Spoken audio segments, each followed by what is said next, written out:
Biglang imik na tumayo si James, halatang inaantok pa ito dahil humihikab pa sa harap ko. See you later, sabi nito matapos na maisuot ang pantalon at t-shirt. Inabot ko ang nighties ko sa dulo ng kama at agad na isinuot at saka sinabing sumunod si James sa akin.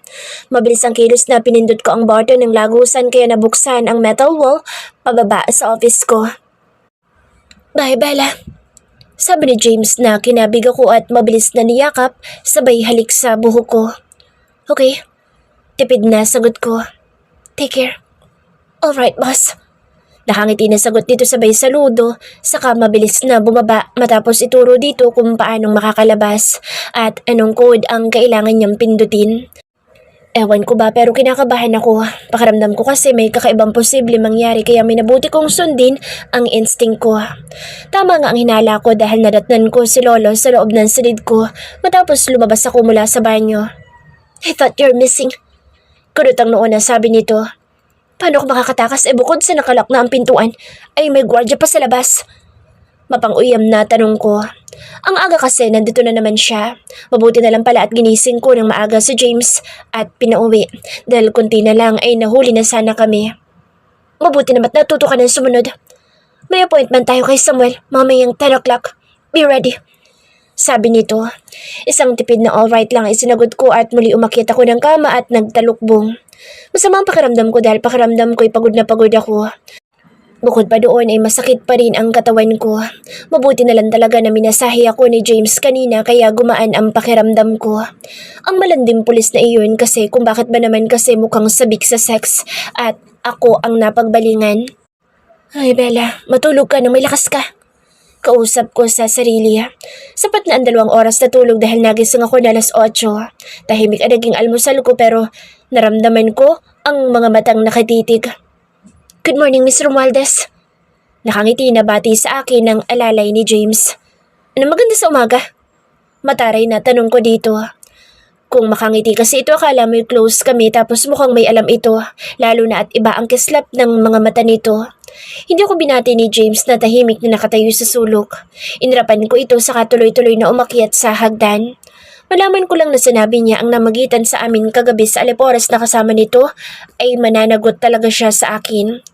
Exactly 10 o'clock in the morning nang pumasok kami sa teritoryo ni Samuel. Bihira ang nangangahas na pumasok dito dahil marami ang hindi na nakakauwi ng buhay, lalo na kung isa sa mga may kalokohang ginawa sa organisasyon. This way, madam, sabi ng babaeng kasama namin ni Lolo na siya maghahatid sa amin sa opisina ni Samuel. I know what will happen next dahil bago pa kami umalis sa bahay ay sigurado na ako sa kalalabasan ng meeting na ito. Seryosong mukha ng pinuno at may pinakamataas na posisyon ng mafia dito sa bansa ang bumungad sa amin.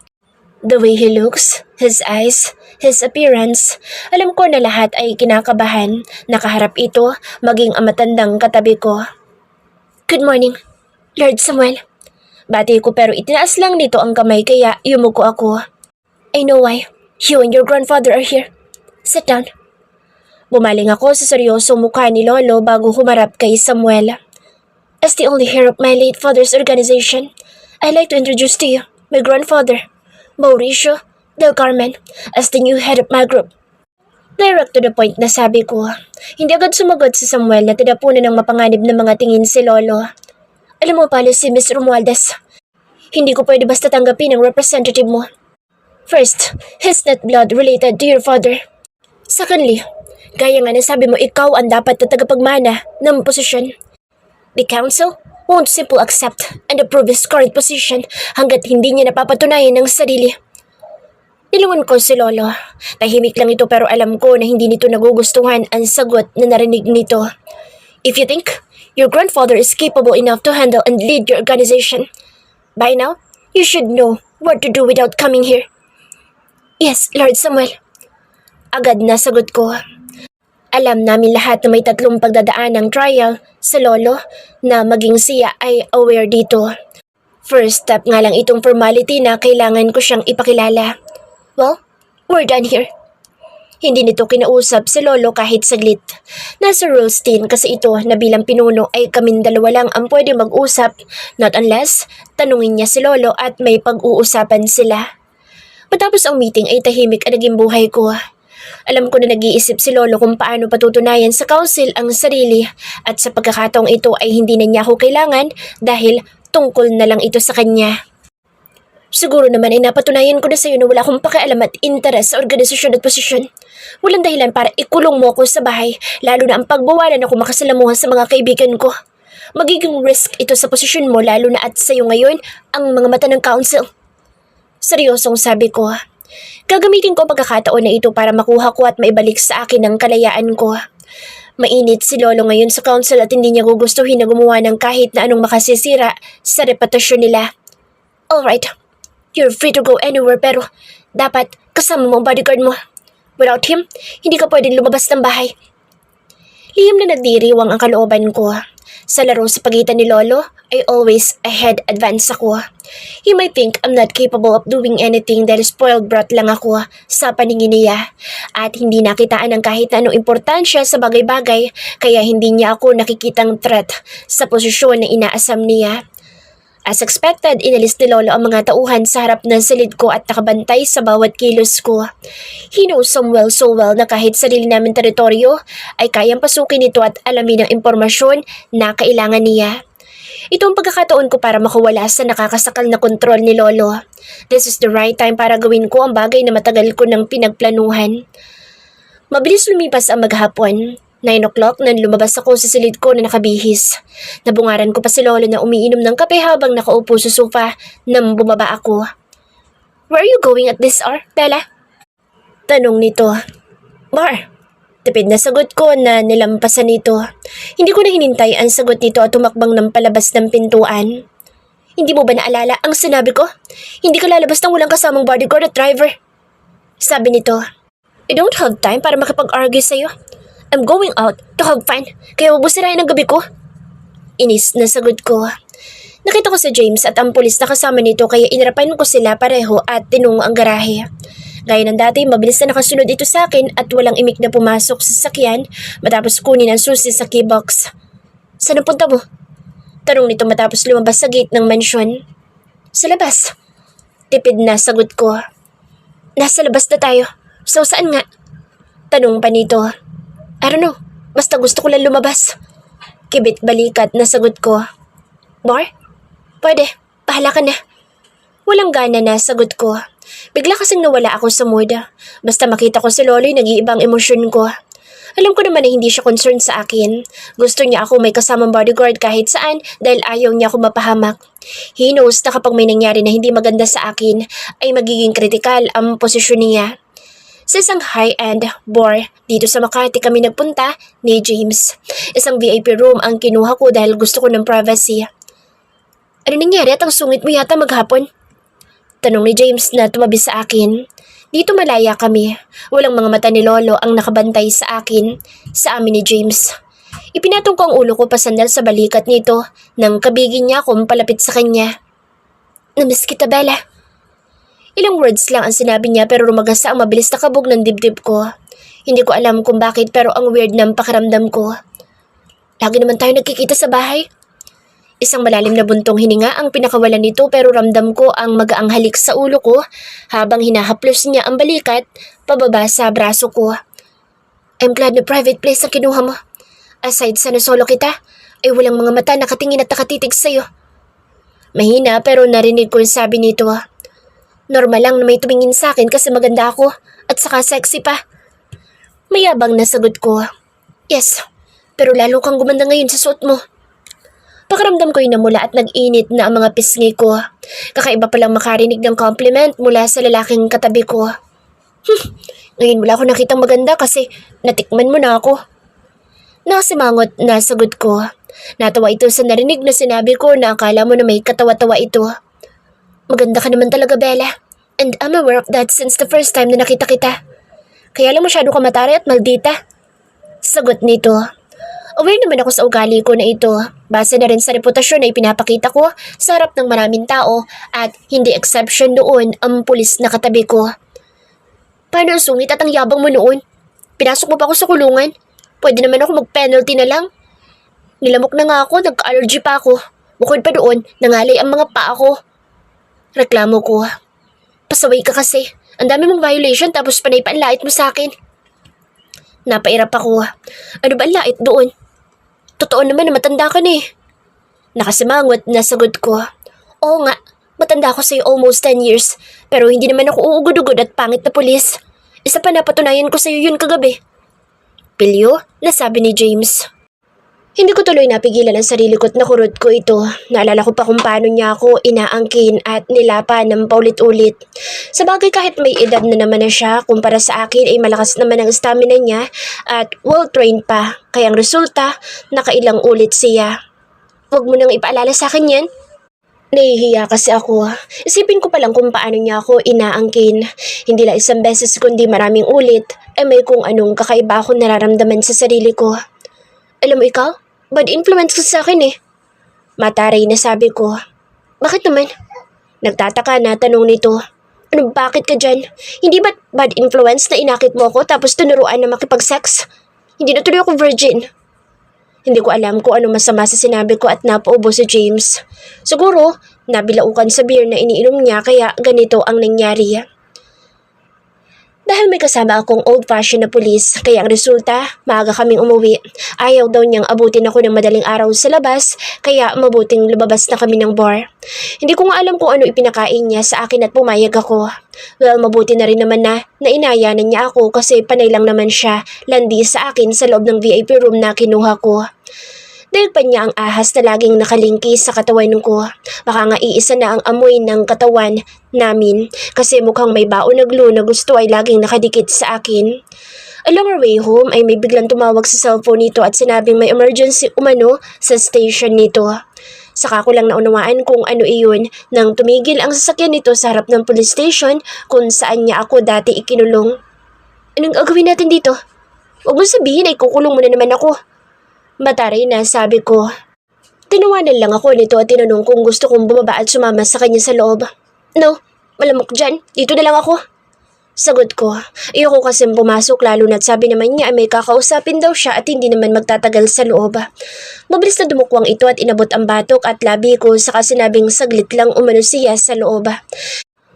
Dahil mainipin ako lalo na at ang saglit na sinasabi niya ay inabot ng 20 minutes ay inis na bumaba ako at pumasok sa presinto na halos ayaw kong balikan dahil naaalala ko kung gaano ko katagal na nakulong sa mainit na selda. Good morning ma'am, ano pong atin? Magalang na bati at tanong sa akin ng pulis na bumungad sa akin. Inirapan ko ito lalo na't nakita ko kung paano niya ako tingnan. Siguro'y nagtataka siya kung anong ginagawa na magandang tulad ko dito sa presinto nila. Nasaan si Captain Sandoval? Formal na tanong ko. Nasa opisina po niya. Ano pong kailangan niyo sa kanya? Tanong pa nito. Inis na sinamangutan ko ito. Hindi ko kailangan na sabihin sa kanya ang detalye lalo na't naiinip na ako. Tell him, I'm here outside. He knows me. Dala. Walang kangiti-ngiti na sagot ko. Magalang nagpaalam ito at sinabi na maupo ako at maghintay saglit. Hindi nakaligtas sa akin ang mga tingin ng ilang pulis na nakita ko dito sa loob, maging kung paano sila mag-usap at sinabi ng isa sa mga ito na ako daw ang malditang nahuli ni James noon. Dahil lalo lamang ako naiinis sa mga naririnig ko mula sa mga osyoserong kasamahan ni James, ay sinundan ko ang pulis na kausap ko imbes na maupo gaya ng sinabi nito. Naabutan ko pa ang mga nagulat ng mga taong nadatnan ko sa loob ng opisina nito nang buksan kong pintuan, lalo na sa James na halatang seryosong nakikipag-usap sa mga kaharap nang bigla na lang ay pumasok ako. Agad na tumayo si James at mabilis na lumapit sa akin at tinanong kung okay lang ba ako. Siyempre pa nagdahilan ako na may kailangan ako at kung pwedeng gumamit ng banyo.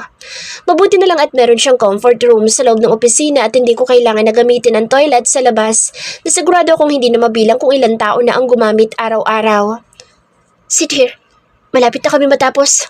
Sabi ni James na akala mo ibata akong alaga na pinaupo niya. Rinig ko ang masinsin ng usapan ng mga ito kaya nalaman ko na nag-iimbestiga rin pala si James ng tungkol sa pagkamatay ng daddy niya. Tulad ko rin pala siyang naghahanap ng hustisya sa nangyari sa mga magulang namin. I didn't know na may ganito siyang kasong sinusubaybayan, lalo na at kahit minsan ay hindi namin ito napag-usapan. Kung sa bagay kailan lang naman kami nag-usap ng matino, lalo na at puro kami away ng mga nakaraang araw. Alright, gentlemen, tawagan niyo na lang ako for further details. Sabi ni James. Yes sir, makakaasa ka. Hinihintay ka na ng tropa sa departamento. Wala nang gwapo doon maliban sa akin. Sabi ng mayabang na kausap ni James. Nakataas ang kilay na tiningnan ko ang mukha nito pero kahit ilang ligo pa ang gawin niya ay layo naman ang hilat siya ng mukha niya kay James para masabing gwapo siya.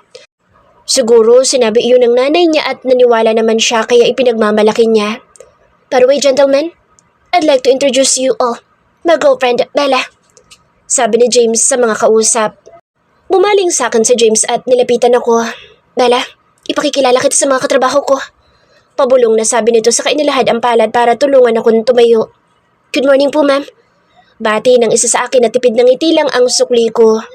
Oh, sulit ang paghintay mo, sir. Naka-jackpot ka. Ang ganda pala ng girlfriend mo. Swerte mo rin na nalipat ka ng destino. Aba, nagkasyota kang bigla. Sabat ng mayabang na pulis na nagsabing gwapo umano siya. Saglit na nagpalitan kami ng usapan bago nagpaalam ang mga ito dahil madaling araw na umano. Paano, sir? Una na kami. Nice meeting you, ma'am. Magalang na sabi sa akin ng madaldal na pulis sabay saludo. Alright, one call away lang ako. Matapos umalis sa mga ito at magsara ang pintuan ay kinabig ako ni James. Nadikit na naman tuloy ang katawan ko sa kanya sabay pisil pa ng tagiliran ko. Napapansin ko ang pagiging clingy niya. Basta kami nalang dalawa ay gusto niyang laging yakap ako na akala mo'y bata na takot iwan ng ina. Bitiwan mo nga ako. Kanina ka pa panay ang yakap sa akin. Reklamo ko. Hindi lang kasi iyon ang ginagawa niya dahil panay din ang halik niya sa sentido ko. Sinasabayan pa ito ng kamay niyang hindi mapakali sa bewang ko. Ang sarap mo kayang yakapin. Ang bango mo kasi at ang lambot pa ng katawan mo. Paos na bulong nito. Kumabog na malakas ang dibdib ko sabay biglang uminit ang pakiramdam ko sa buong katawan ko. Ang landi talaga ni James. Kung nakakabuntis lang ang mga ito, baka quadruplets na ang mga anak ko ngayon. Ang totoo? Bakit sumunod ka dito? Tanong nito nang igiya ko paupo sa kandungan niya nang makaupo sa swivel chair sa harap ng mesa niya. Iinip ako dun sa sakyan. Sabi mo kasi saglit lang pero ang tagal mo naman. Nakalabi, nasagot ko. Ayaw mo kasi sumama dito. Ayan, na-boring ka tuloy. Natatawa na sabi nito sabay sa likop ng palad namin. Nagsawa na kasi ako magbilang kung ilang ulit may lumabas at pumasok sa pintuan niyo. So, ilan ang nabilang mo? Pause na tanong nito sabay siksik na mukha sa leeg ko. Ano ba dapat kong bilangin? Wala sa sarili na tanong nito. It depends kung ilan at ano ang gusto mong bilangin. Bulong nito. Nag-isip ako. Ano bang pinag-uusapan namin dalawa at may pakiramdam akong iba ang tinatakbo ng usapan namin na lalaking yakap na naman ako ng mahigpit. Inaantok ka na ba? Tanong ni James nang makita na tumingin ako sa relo sa braso ko. Hindi pa. Natulog kasi ako kanina pag-uwi ko. Sagot ko. Hindi pa ba tayo uuwi? Tanong ko na makita na tinapos na nito ang mga pinirmahan ng mga papel sa ibabaw ng mesa nito. Tapos na ako, pwede na. Tipid na sagot nito. Ayos lang ba kung dadaan muna ako sa amin? Gusto kong tingnan si mommy sa bahay. Tanong nito. Dahil ayos lang naman sa akin kaya pumayag ako. Mabait naman kasi ang mommy niya kaya wala akong nakikitang dahilan para hindi pumayag. Tawagin niyo ako kapag may problema dito. Sabi ni James sa pulis na nadat na namin sa front desk ng information. Yes, sir. Sagot ng kaharap sabay sulyap sa akin. Alam ko na hindi nakaligtas sa mga mata ni James iyon kaya matalim ang mga mata na tiningnan nito ang tauhan na binawi ang tingin sa akin. Let's go, Bella. Bago pa mag-init ng hustong ulo ko at makabaril ng tauhan ko. Sabi nito sabay hatak sa magkasalikop ng mga kamay namin. Ang sungit niya. Ako lang dapat ang pwedeng magsungit pero daig pa niya ang may regla na hindi maipinta ang muka nang pumasok at sumakay kami sa sasakyan niya. Mabuti na lang at hindi kang umiti sa kanya. Kung hindi, itatapon ko siya sa kalsada. Seryoso na sabi ni James habang nakatutok sa daan ng mga mata. Hindi siya gwapo parang ngitian ko, no? Mataray na sagot ko. So kung gwapo ayos lang sa'yo? Naliliit ang mga mata na bumaling ako dito.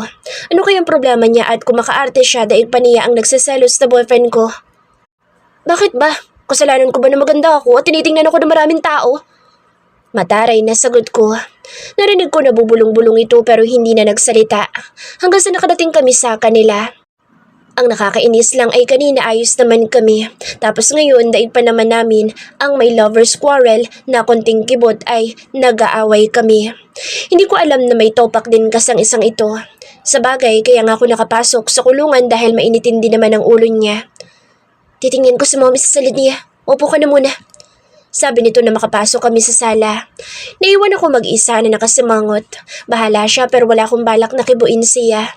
Wala naman kasi akong ginawa na kung ano para pagsungitan niya mula kanina. Ilang sandali pa'y lumabas si James mula sa silid ng ina. Seryoso pa rin ito at walang imik na lumapit sa akin. Gusto mo bang kumain? Tanong nito. Inirapan ko lang siya at tumalukip-kip sa sulok ng sofa. Akala niya sa akin, bata na after niyang pagsungitan, madadala sa pagkain na inaalok niya. Bella, tawag nito sa akin. Mukha ba akong hindi kumakain? Inis na sagot ko dahil kinukulit ako nito. Bakit galit ka? Tanong nito. Bakit masungit ka? Nakasimangot na tanong ko. Kita ko nang umiti ito na akala mo'y walang nangyari. Wala, normal lang iyon. Kibit balikat na sagot nito. Palibhasig matanda na kaya paiba-iba ang mood. Ulyanin ka na rin kaya hindi mo siguro naalala na mukha kong hangin kanina kasama mo. Halika nga dito. Sabi nito. Muntik na ako mapatili ng malakas nang kung hindi ko lang tinakpan ang bibig ko nang buhatin ako nito sa kinuupan ko at napunta na naman ako sa kundungan niya. Oo na, ikaw lang ang allowed na maging masungit. Hindi na po mauulit. Malambing na sabi nito. Huwag kang malandi, baka magising ang mami mo. Sabi ko dito dahil panay na naman ang pisil nito sa bewang ko. Basta, huwag ka lang masyado maingay para safe tayo. Malakas na tinampal ko ang bibig nito dahil kung ano-ano na naman ang sinasabi niya. Feeling ko may double meaning lagi ang sinasabi niya dahil iba ang dating dito sa akin. Siguro, epekto ito ng hindi na virgin at lalong hindi na rin innocent ang isip ko kaya lahat na lang ay nabibigyan ko na ibang kahulugan. Where are you going? Tanong ko nang tumayo si James buhat ako. In my room. Gusto kitang masolo. Bulong nito. May ideya na ako at tama nga ang hinala ko dahil sa ibabaw ng kama kami humantong matapos ilok ni James ang pintuan at pumatong agad sa ibabaw ko ito.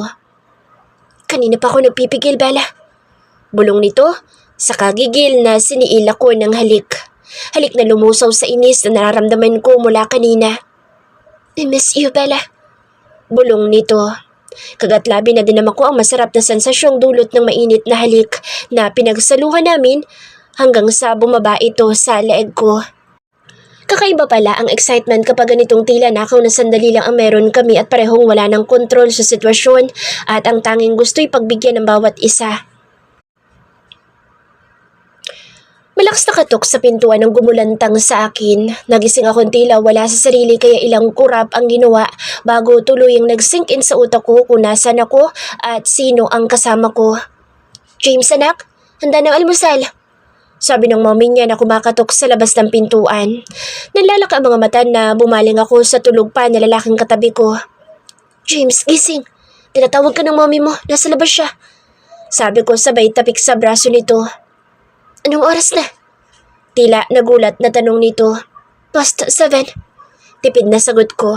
Hindi ito sumagot bagkus ay hinapit pa ako nito mula sa pagkakapulupot ng braso nito sa bawang ko kaya lalong napasiksik ang katawan ko sa kanya. Ang sarap lang gumising ng ganito. Sana ganito tayo araw-araw, Belle. Bulong nito sa punong tenga ko. Napangiti ako. Tama nga siya. Kahit ako rin naman inaramdaman ko ang ganitong pakiramdam. Siguro bago sa akin ang lahat kaya ganito pero iba pala yung gigising ka na mapapangiti ka, nayakap ka ng mahigpit ng katabi mo. James, gising ka na ba anak? Tanong ng ina nito na pumutol sa dapat sana ay sasabihin ko. Yes mom, lalabas na po. Isang mahigpit na yakap pamuli ang natanggap ko sa kabigla na lang siyang kumilos at napunta sa ibabaw ko. Nalalaki ang mga mata na hinampas ko ang balikat nito dahil nasa leeg ko na naman napasiksik ang mukha nito na panay ang magaan na patak-patak na halik sa balat ko. Umalis ka nga dyan, baka kung ano isipin sa atin ng mommy mo kapag nakita niyang lumabas tayo na mukhang lantang gulay at nagtagal dito sa silid mo. Utos ko. Mamaya na, matutuwa pa yan si mommy dahil sure na alam niyang gumawa tayo ng pinapangarap niyang apo. Malanding bulong nito. Natuwa ako pero natigil iyon ang idiin niya ang sarili sa akin. Oo nga pala, para pa rin kaming si Adan at si Eva na parehong walang kahit na anong saplot sa katawan. Dito na lang kaya tayo. Post na bulong nito. Manahimik ka James, tanghali na. Umalis ka na dyan at sigurado akong hinahanap na ako ni Lolo sa bahay sa mga oras na ito. Sagot ko. No, sinabi ko na lasing ka at nasa isang hotel, kaya okay lang na tanghali na tayong bumalik sa inyo. Amazed na nakahinga ako ng maluwag. Ayos pala nakakampi ko si James dahil nakakalayos ako ng malaya at walang iisipin na sakit ng ulo kapag umuwi ako. Okay, pero kailangan mo na umalis dyan na makain na tayo. Gutom na ako. Palusot ko. Pwede ka namang mabusog ulit. Kasama ko. Pilyo na sabi nito. Hindi ko na napigilan ang sarili ko at kinurot ko ng pino ang tagiliran nito. Masyado kang malandi. Ang tanda mo na, bad influence ka sa akin lagi. Gigil na sabi ko. Aray, Belle, masakit. Ang haba kaya ng kuko mo. Daing nito. Alis dyan. Malakas na asik ko dito. Nakalimutan ko tuloy na nasa labas nga pala ang mommy niya at kanina papanay ang katok sa pintuan. Ito na, aalis na. Napairap ako nang tumayo ito at makita kung anong itsura ng nakabuyangyang na alaga nito. Kaya siya naglalandi kasi para na naman itong galit na ahas sa harap ko. Walang hiyang James talaga ito. Basta nadikit sa akin, gustong lapain ako. Kaya wala akong tiwala sa yakap na mahigpit niya kanina. Kasi alam ko na naman ang epekto nito sa kanya. Okay lang ba kung damit ko muna isusuot mo? Or gusto mong isuot ulit ang damit mo? Napaisip ako. Paano nga ba? Pamparty kasi ang suot ko kagabi kaya medyo daring ito. Baka kung anong isipin sa akin ng mommy ni James kapag nakita na ganoon ang suot ko. Naka-fitted black dress ako hanggang kalahati ng hita, match sa black high heel na sandals ko. Kung isusuot ko naman kasi ang damit ni James, ang awkward naman sa pakiramdam. Never ako nang hiram ng damit kahit kanino tapos sa lalaki pa. Bella, untag nito sa akin. Wala ba akong ibang damit na pwedeng isuot? Maaari na tanong ko. Saglit na natigilan ang kaharap ko na tila nag-iisip ito. Gusto mo ba na humiram muna ng damit kay mommy? Napangiwi ako. Damit nga niya nag-aalangan akong isuot tapos mommy pa niya. Sigurado akong hindi ko kaya. Next time nga, magdadala ako ng damit nang hindi ko kailangan na manghiram. Hindi ko pa kaya naranasan iyan sa buong buhay ko. Masungit na sagot ko. It's okay. Ibibili kita para kapag nandito kay may damit ka. Nakangiti na sagot nito. Inirapan ko ito at kip-kip ang kumot na bumangon. Saan ka pupunta? Tanong nito. Sa comfort room. Saan pa? Mataray na sagot ko. Napakamot ito ng ulo na lumapit sa akin at tinawakan ako sa dalawang braso na akala mo'y bata ang kailangang patahimikin. Hindi ka pwedeng lumabas ng ganyan ang ayos mo. Sa labas ka sa banyo. Hindi naman ako kasing yaman mo na may sariling shower room sa loob ng silid mo. Napalunok ako sabay angat ng tingin dito. Meaning lalabas akong walang hilamos na muka. Gosh, nakakahiya kaya. Sige na, akin ang damit mo na makalabas na tayo. Walang imik na nagbihis ako suot ang mahabang t-shirt ni James. Buti mahilig siya sa fitted na damit kaya hindi ako mukhang panakot sa palayan na dinamitan. Yun nga lang, nakailang tupi ako ng boxer na suot ko dahil kapag hinayaan ko lang ito ay mahuhulog ito sa katawan ko. Ang cute mo, Bella. Bagay sa'yo ang damit ko. Nakangiti na sabi nito, sabay pisil sa baba ko. Inirapan ko ito at mabilis na tinungo ang pintuan. Binobola pa niya ako kasi alam niyang nakasimangot ako na susuotin ko ang damit niyang amoy fabric conditioner. Ay, Santissima! Malakas na tinig ng mom ni James ang bumungad sa akin nang basta ko nalang hinatak ang pintuan para mabuksan. Mom, ayos ka lang? Nag-aalala na tanong nito sa ina. Imbes na sagutin nito ang tanong ng anak ay nagpalipat-lipat ang tingin nito sa amin ni James na nasa likuran ko. Hindi nga ako nagkamali na may kasama kang babae sa loob. Nakakatuwa ka naman, Bella, at sumama ka pala ulit dito sa bahay namin. Nag-init dahil sa hiya ang buong mukha ko. Nakakahiya na sa ganito kami nakita ng mommy ni James na hindi malayong iba ang tingin sa amin lalo na't suot ko ang damit nito. Siya, maigi pa'y kumain muna tayo nang may lakas kayong pareho. Maningning ang mga mata na sabi nito sa amin. Ramdam ko na umikot ang braso ni James at pumulupot sa bewang ko. Akmang palalakihan ko ito ng mga mata na bumaling sa amin ang paningin ng nakangiting ina nito. Mabuti na lang at may binigay sa akin na bagong toothbrush si James. Kaya naging komportable ako. Masayahin din ang mommy niya na halatang masaya na umuwi ang anak at kasalo kumain kasama ako. Dala, ilang taon ka na? Tanong ng mommy ni James. 22 po, tita. Magalang na sagot ko. Sabi ko naman sa'yo, mommy, nang itawag mo sa akin. Sigurado naman na doon na kayo mauwi ng anak ko. Tipid na ngumiti ako. Nakakahiyaman pero tumango ako bilang pagsang-ayon. Total na sa tamang edad ka na rin naman ha. Bakit hindi pa kayo magpakasal na dalawa? Natigilan ako. Ano nga bang isasagot ko? Handa na ba ako para doon? O tama ba na isipin ko ang tungkol dito gayong hindi pa namin napag-uusapang dalawa ni James? Mom, hindi pa po namin yan napag-uusapan ni Bella. Sagot ni James matapos makita na hindi ako umimik habang hawak ko ang kutsara. Ang bagal mo kasi. Hindi ka gumaya sa daddy mo na hindi na ako pinauwi ng ipakilala at isama ko noon sa bahay ng lolo mo. Tipid ng ngiti lamang ang nakita ni James sa labi ko ng palihim na hinawakan nito ang kanang hita ko sabay pisil. Alam ko na nag-aalala siya sa posible maging reaksyon ko sa sinasabi ng ina, lalo na at kilala niya kung ano ang ugali ko. Siguro dahil nanay niya ito at naturuan naman ako ng mommy ko ng kagandahang asal, kaya tahimik lamang ako at panakanak ang umingiti. It's alright, Mom. Ipapaalam agad namin sa iyo kapag handa na si Bella. Don't worry, hindi ko naman na siya pakakawalan pa. Malakas na kumakabog ang dibdib ko. Pinilit kong uminom ng tubig sa harap ko dahil pakiramdam ko'y kinakabahan ako ng todo. Simpleng salita lamang iyon kasabay ng marahang pisil niya sa hita ko pero dahil ko pa ang tumakbo ng napakalayo sa bilis ng tibok ng puso ko.